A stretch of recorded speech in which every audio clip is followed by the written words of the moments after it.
Ons Vader wat woon in die hemel, geheilig sy U naam.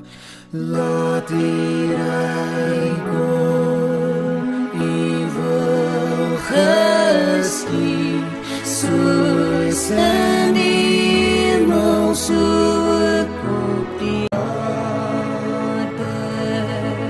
Gee ons vandag ons dagse brood, en vergeef ons al ons skade net, soos ons vergewe die wat teen ons